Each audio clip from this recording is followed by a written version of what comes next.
নমস্কার, আশা করছি সবাই খুব ভালো আছেন।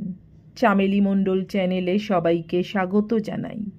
আজকে আমি আশাপূর্ণা দেবী রচিত একটি সত্যি গল্প পড়ে শোনাব। আশা করছি আপনাদের গল্পটি বেশ ভালো লাগবে। শুরু করছি আজকের গল্প, একটি সত্যি গল্প। বৈকুণ্ঠ বল্লভ উদাত্ত গলায় বললেন, এক্ষুনি নাই বা হলো, চলুক না আমার সঙ্গে, হয়েই যাবে, দেব কোনোখানে ঢুকিয়ে। বৈকুণ্ঠ বল্লভের জ্ঞাতি বোন জলৎবালা তবুও কুণ্ঠিতভাবে বলে, কতদিনে হয় না হয়, তুমি বরং মেজদা গিয়ে একটা চাকরি বাকরির ঠিক করে একখান পোস্টকার্ড ফেলে দিও, পত্রপাঠ পাঠিয়ে দেব। বৈকুণ্ঠ এ কথা কানে নেন না, বলেন, কেন, এখন আমার সঙ্গে যেতে আপত্তি বা কি? জামালপুরের জলহাওয়া ভালো, খিদে তেষ্টা বাড়ে, দুদিনে তোর ছেলের শরীর সেরে যাবে, ম্যালেরিয়ায় ভুগে ভুগে তো হাড্ডি সার। জলৎবালা থানের আঁচলে চোখ মুছে বলে, তোমার মহৎ প্রাণ মেজদা, তাই বললে এ কথা, ছেলের কাকারা তো তাকিয়ে দেখে না। বৈকুণ্ঠ বল্লভ দাবরানি দিয়ে বলেন, থাম জলৎ, বড় বড় কথা রাখ, মহৎ প্রাণ, যেন স্কুল পাঠ্য বই থেকে ভাষা শিখে এলি। কাকারার দেখবে কোথা থেকে, ছাপোষা বই তো নয়। যা, ছেলের জামা কাপড় গুছিয়ে রাখগে যা, কাল সন্ধ্যের গাড়ি। জলৎবালার তবু অস্বস্তি ঘোচে না। ছেলেটি তো তার সূচাকারে নয়, মাথা আছে তবু পড়বে না। এতদিন পড়া চালিয়ে গেলে একটা পাশ করে বেরোতো, কিন্তু বাপ মরল কি পড়াটি ছেড়ে দিয়ে এই 2 বছর দাগা ষাঁড় হয়ে ঘুরে বেড়াচ্ছে।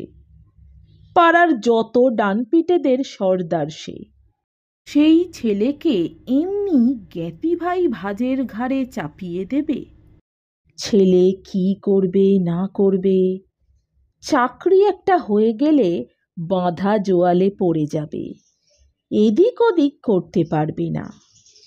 জলৎবালা তাই আরও কুণ্ঠিত গলায় বলে, তোমার সঙ্গে পাঠিয়ে দিলে আমিও তো নিশ্চিন্দি হই মেজদা, কিন্তু ভাগ্নেটি তো তোমার তেমন সুবুদ্ধি নয়, বেকার ঘুরে বেড়ালে কি না কি উৎপাত করবে সেই ভয়, এত যে ভোগে তবু তো দাঁড় কমে না। বৈকুণ্ঠ হাহা করে হেসে উঠে বলেন, ভাগ্নেটির গুণের কথা তো গায়ে ঢুকে পর্যন্তই শুনছি, জগাই মাধাইয়ের একজন, তা কি আর হবে, মায়ের ওপর উৎপাত করছে, না হয় মামার ওপর করবে 2 দিন, জোয়াল ঘাড়ে পড়লেই সব ঠিক হয়ে যাবে বাবা, ছিঁড়ে চ্যাপ্টা হয়ে যাবে। ও তুই আর দোনোমনা করিস নে, কই ডাক তো ছোঁড়াকে দেখি, বৈকুণ্ঠ বল্লভের সামনে মাথাটা কতখানি তোলে। বৈকুণ্ঠ বল্লভ জামালপুরে রেলের চাকরি করেন, মোটা মাইনের চাকরি। মাস গেলে 100-র ওপর আরও 25টি টাকা ঘরে আনেন। সবটি ঘরের লক্ষ্মীর হাতে তুলে দেন সংসার খরচ বাবদ। তবে উপরি টুপরিগুলো সেটা পকেট থেকে ঘরে যায় না, পকেটে পকেটেই ঘোরে। পকেট থেকে কোনো এক সময় তার খানিক খানিক যায় পোস্ট অফিসে মানি অর্ডার মূর্তিতে পরিণত হয়ে যেতে। মাসের গোড়ায় মানি অর্ডারের কুপন লেখা একটা কাজ, রীতিমতো সময় লাগে। যত সব অজপাড়া গাঁয়ের ঠিকানাই তো বেশি। শহরে কে আর 2টি 3টি কি জোর 4টি টাকার জন্যে পিয়নের পথ চেয়ে হা পিত্তেশ করে বসে থাকে? তা 2 টাকায় একটা গরিব বিধবার পেটের ভাতটা হয়ে যায়, নয়তো কোনো দুঃখীর ছেলের পড়ার খরচটা মেটে। প্রসন্নময়ী এগুলো টের পান না। পেলে আর প্রসন্নময়ী মূর্তিতে থাকতেন কিনা বলা শক্ত। প্রসন্নময়ী রত্নগর্ভা, আবলুস কাঠের মতো গুটি সাথে কন্যা তিনি পাবলিশ করেছেন এবং এখনও আশা রাখছেন অষ্টম গর্ভটি কৃষ্ণমূর্তিতে আবির্ভূত হতে পারে। 3টি মেয়ের অলরেডি বিয়ে দিয়ে ফেলেছেন বৈকুণ্ঠ বল্লভ। আরও চেষ্টায় আছেন দুটোকে এক রাত্রেই পার করতে। 3 জামাইয়ের মধ্যে দুটোকে বৈকুণ্ঠ বল্লভই এই জামালপুরে সোনার চাকরি, রেলের চাকরি করে দিয়েছেন। তবে মেয়েরা এখনো বাসায় আসবার সৌভাগ্য অর্জন করেনি। শ্বশুরবাড়িতে গ্রামেই থাকে। আর একটা মেয়ে জমিদার বাড়ির ভাগ্নে বউ হয়েছে, সেখানেই বসবাস করে। কর্তার বিধবা বোনের ছেলে বউ তারা আর যাবে কোথায়? জমিদারের ভাগ্নে চাকরি বা করবে কোন লজ্জায়? বৈকুণ্ঠ বল্লভ যদি একালের লোক হতেন তাহলে আত্মীয় পোষণের অপরাধ করেই তার নিজের চাকরিটি চলে যেত। কিন্তু কালটা সেকাল, তাই বৈকুণ্ঠ বল্লভের প্রায় পেশাই হয়ে গেছে দেশ গ্রামের আত্মীয় স্বজনের যত অগাবগা হতভাগা লক্ষ্মী ছাড়া ছেলেগুলোকে ধরে ধরে এনে এক একটা চাকরি করে দিয়ে তাদের মানুষ গোত্রে দেওয়া। অবশ্যই এন্ট্রান্স পাশ করে ফেলেছে এমন ছেলেই কি একেবারে নেই? তাও আছে। তেমন ছেলের উপযুক্ত চাকরিও আছে, তাও করে দেন বৈকুণ্ঠ বল্লভ। ছেলে, জামাই, ভাগ্নে, ভাইপো যার জন্যেই হোক, কেউ একবার চাকরির কথা বললেই বৈকুণ্ঠ বল্লভ দরাজ নির্দেশ দিয়ে চিঠি দেন, পত্রপাঠ তাহাকে পাঠাইয়া দাও, ব্যবস্থা করিতেছি। আর নিজে যখন পুজোর ছুটিতে রসুলপুরে দেশের বাড়িতে আসেন তখন গোটা কতককে বলে বলে ধরে নিয়ে যান। প্রসন্নময়ী এতে অবশ্যই বিশেষ খুশি হন না। বলেন, ওদের দরকার না তোমার দরকার? ওরা গাইগুই করছে, তুমি আগ বাড়িয়ে চলুক চলুক করতে যাও কেন? তোমার কি গরজ? বৈকুণ্ঠ বল্লভ প্রায় আশ্চর্যান্বিত হয়েই বলেন, গরজ নেই? বলো কি গো? গাঁয়ের অকাল কুষ্মাণ্ড মুখ্যু গোয়ার ছেলেগুলো গেঁজেল গুলিখোর লক্ষ্মী ছাড়া হয়ে মা বাপের মুখে চুনকালি দিয়ে বেড়াবে, গাঁয়ের তাতে খুব মুখোজ্জ্বল হবে। প্রসন্নময়ী এরপর কি আর নিজের মুখে চুনকালি দিয়ে বলবেন, তোমার তাতে কি বয়ে গেল? তাই অন্য লাইনে বলেন, শশী ঠাকুরপোর ভাগ্নেটা কিন্তু আর অকাল কুষ্মাণ্ড নয়, পাশ করা। বিন্দু ঠাকুরজির ছেলেও পাশের পড়া পড়িয়ে ছেলে, তাদেরও তো নিয়ে যাচ্ছ নারদের নেমন্তন্ন করে। বৈকুণ্ঠ দারুণ বুদ্ধিমানের ভঙ্গিতে বলেন, ওর রহস্য বুঝবে না গিন্নি, আপিসেও তো একটা মান মর্যাদা রাখা দরকার। কেবলই আগা বগাদের নিয়ে যাচ্ছি আর সাহেবের সামনে ধরে দিয়ে হাত কচলাচ্ছি। মাঝে মাঝে যদি এমন এক একখানাকে নিয়ে যেতে পারি যাতে ডাঁটের ওপর সামনে নিয়ে গিয়ে দাঁড় করাতে পারি, সেটা নেব না? আর কি বলবেন প্রসন্নময়ী?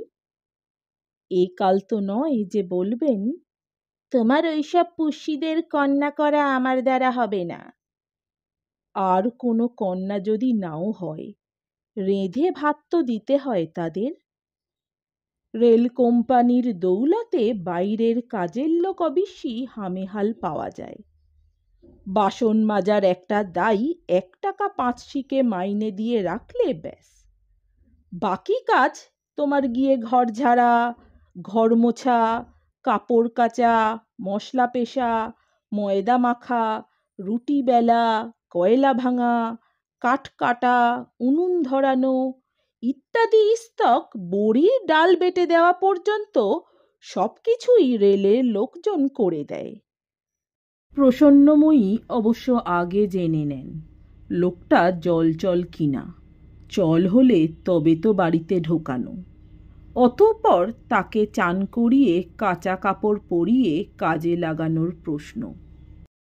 কিন্তু যতই যা হোক, অবহেলার জন্যেও ভাতের হাঁড়ির ভার নেবে এমন লোক কোথা? বৈকুণ্ঠ বল্লভ তো আজীবন এই জামালপুর মুঙ্গেরে। পশ্চিমে বাস করার দরুন রাতে রুটি খাওয়ার ধাত হয়ে গেছে সব। তাতে লেঠাও কম, একটা ডাল একটা মোটা তরকারি করে রাখলেন, রুটির গোছা করা থাকলো, নিশ্চিন্দি। রাতে মাছের পাট না করলেও চলে। কিন্তু গাঁয়ের ওই নন্দী ভৃঙ্গিরা রুটি গিলতে চাইবে? চাইবে না, গিলতে পারবেও না। অতএব চড়াও দুশের চালের ভাতের হাঁড়ি, বসাও এত বড় মাছের ঝোলের কড়াই।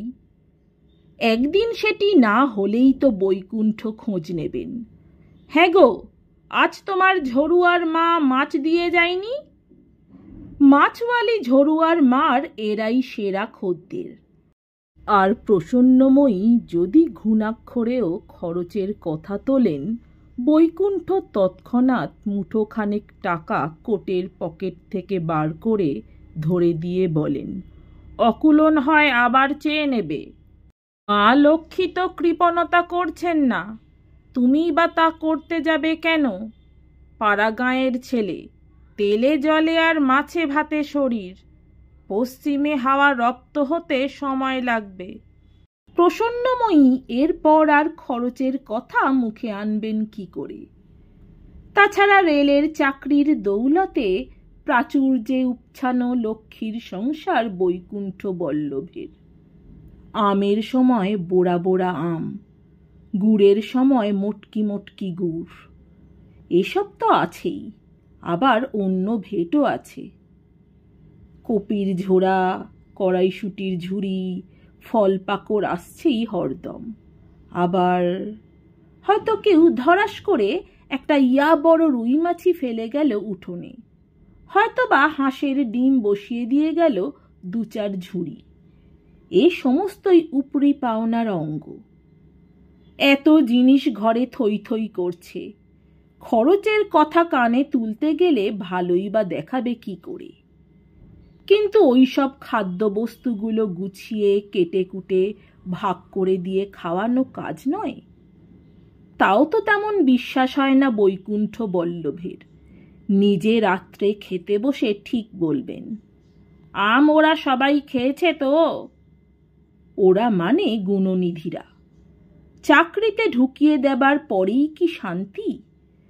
যতদিন না তাদের যেমন তেমন একটা কোয়ার্টার্স পাইয়ে দিচ্ছেন, অথবা অন্য কোনোখানে বদলি হয়ে যাচ্ছে তারা, ততদিন তো বৈকুণ্ঠ নিবাসেই স্থিতি, যেখানে বোর্ডিং অ্যান্ড লজিং ফ্রি।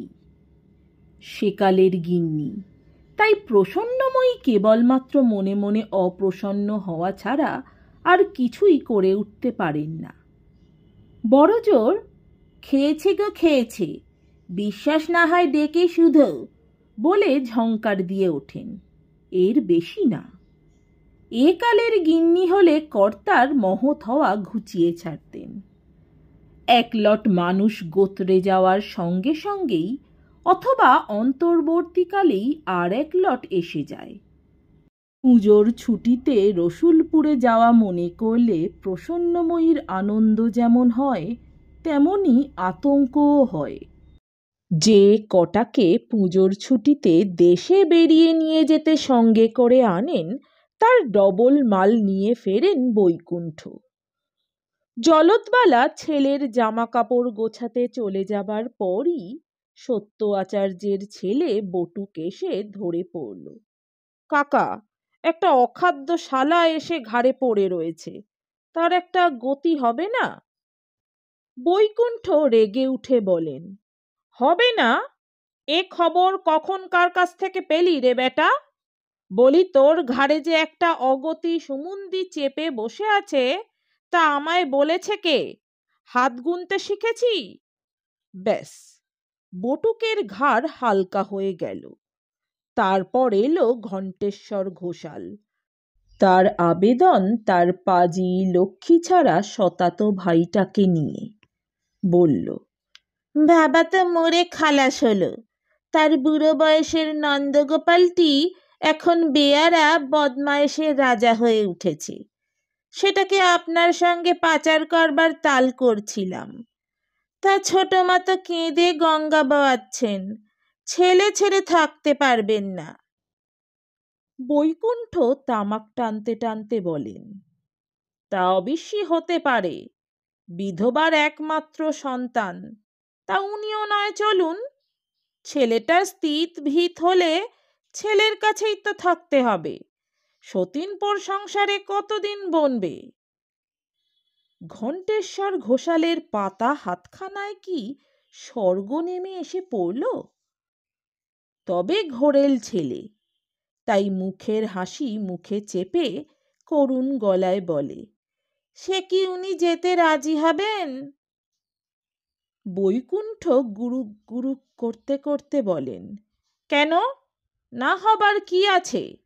পরের বাড়ি তো নয়, শোকাতাপা মন, চলুন না একটা নতুন দেশে, মিলেমিশে থাকবেন, মন প্রফুল্ল থাকবে।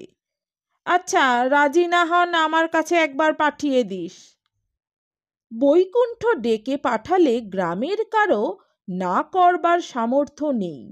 অতএব ঘণ্টেশ্বর ঘোষালের সৎমা যজ্ঞেশ্বর ঘোষালের বিধবা সুধারানী এক গলা ঘোমটা দিয়ে এসে দরজার ধারে বসেন, কাছে প্রসন্নময়ী। বৈকুণ্ঠ দরাজ গলায় বলেন, ছেলের সঙ্গে আপনিও চলুন নতুন খুড়ি, সেই প্রস্তাবেই আপনাকে ডাকা। মেয়ের বয়সী খুড়ি ঘোমটার মধ্যে থেকে যা বলেন প্রসন্নময়ীকেই তার পাঠোদ্ধার করে দিতে হয়। খুড়ি বলছে দেশ ভুঁই ছেড়ে বিদেশ যাওয়া। এই দেখো কাণ্ড, দেশ ভুঁই ছেড়ে আমি যাইনি, যেখানে অন্ন সেইটাই দেশ, ছেলে যেখানে কাজকর্ম করবে সেখানেই তো থাকবে। বলে দাও খুড়িকে, জলে তো আর পড়বেন না। আর দ্বিমত করবেন না খুড়ি, আখেরে উন্নতিই হবে, এমন কাজেই ঢুকিয়ে দেব ছোঁড়াকে। প্রসন্নময়ী উৎসাহের গলায় বলেন, খুড়ি বলছে দুটো মানুষ শুধু মুধু তোমার গলায় গিয়ে পড়বে, বরং কাজের একটা খবর হলে। আহা, কি মুশকিল, গলায় পড়া আবার কি? কথাটা সত্য নয় নতুন খুড়ি। মানুষ মানুষের বাড়িতে যাবে না তো কি জন্তু জানোয়ারের বাড়ি যাবে? তুমি বলে দাও খুড়িকে, গেলে বরং আমার সুসারি হবে, শাশুড়ি বউ দুজনে মিলে সংসার করবে, তোমার খাটুনি কমবে। তাছাড়া আলাদা গেলেই তো আবার রেলের ভাড়া লাগবে, আমার সঙ্গে চলে গেলে সে লেঠা নেই। মাগনা রেল কোম্পানিকে 4টি গুণগার দেওয়ার দরকারটা কি? না না, অত সাতপাত চিন্তায় কাজ নেই, কাপড়টা গামছাটা গুছিয়ে নিতে বলো, কালই রওনা। আর হ্যাঁ, খুড়ি না থাকলেও নাবালকের সম্পত্তি গ্রাস করবে সে ভাবনা করার দরকার নেই, বৈকুণ্ঠ বল্লভ এখনো মরেনি। অতঃপর বৈকুণ্ঠ বল্লভ গাঁয়ে বেরোন। কোথায় কোন বেকার হতভাগা বিড়ি খেয়ে আর মাছ ধরে বেড়াচ্ছে খুঁজে পেতে প্রায় জবরদস্তি করে নিয়ে যাবার ব্যবস্থা করেন তাদের। বলেন, আরে বাবা, অত গাঁইগুঁই কেন, জলে তো পড়ছে না। আপনজনের বাড়ি হাওয়া বদলে যায় না লোকে, মনে করো তাই পাঠাচ্ছ ছেলেকে। ম্যালেরিয়ায় ভুগে ভুগে সবকটাই তো দেখছি পিলেপেটা। জামালপুরের জলহাওয়ায় আর রাধুর মার যত্নের গুণে শরীর দুদিনে সেরে যাবে। অতএব পরদিন বৈকুণ্ঠ বল্লভ গুটি আষ্টেক 10 নানান বয়সের, নানান সাইজের আর নানান সম্পর্কের আপনজন নিয়ে গিয়ে রেলগাড়িতে ওঠেন।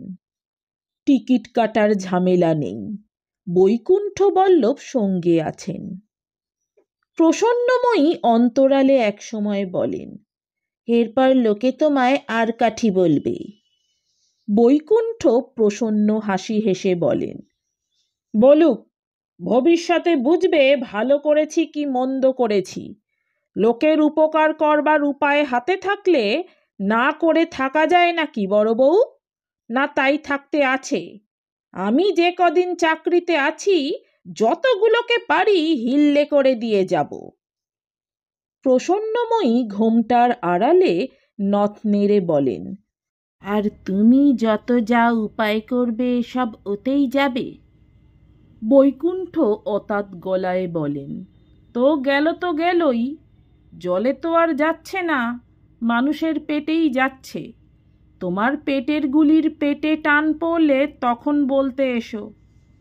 তা সেই তখনটা আর প্রসন্নময়ীর ভাগ্যে আসে না, কারণ বৈকুণ্ঠ বল্লভের ডান হাতে বাঁ হাতে উপরি, সাহেবের নেক নজরের লোক, টেঁফো করে কার সাধ্যি। তাছাড়া রেল কোম্পানির মালে তো বৈকুণ্ঠ ভবন ভর্তি। কয়লা, কাঠ, কেরোসিন এসব যে কিনতে হয় তা বৈকুণ্ঠ পরিবারের কেউ জানত না। বৈকুণ্ঠর আত্মীয় বন্ধু সমাজের ছেলেপুলের তিনি অর্ডার সাপ্লায়ার ছিলেন। নিয়মিত যোগান দিয়ে গেছেন বৈকুণ্ঠ চকখড়ি, পেন্সিল, কাগজ, কালি, রবার, আলপিন, আরও কত কি। তা হিসেব করলে বলতেই হবে লোকটি সততা সম্পন্ন ছিলেন না, অনেক দোষ ছিল ভদ্রলোকের। ঘুষ খাওয়া, আত্মীয় পোষণ, বিনা টিকিটে রেলগাড়ি চড়ায় উৎসাহ দান, বহুবিধ চতুরালি করে আপনজনেদের সুরাহা করে দেওয়া ইত্যাদি ইত্যাদি। যদিও নিজে তিনি এগুলিকে দোষ বলে মনে করতেন না, তাহলেও দোষ দোষী। তবু ছেলেবেলায় আমার বাবার দূর সম্পর্কের মামা ওই বৈকুণ্ঠ বল্লভের গল্প শুনতে দারুণ ভালো লাগতো। নমস্কার, যদি আমার গল্প পাঠ ভালো লাগে, এরকম আরও অনেক গল্প শুনতে চান, অবশ্যই আমার চ্যানেলটি সাবস্ক্রাইব করে দেবেন, লাইক, কমেন্ট, শেয়ার করতে ভুলবেন না। অনেক ধন্যবাদ।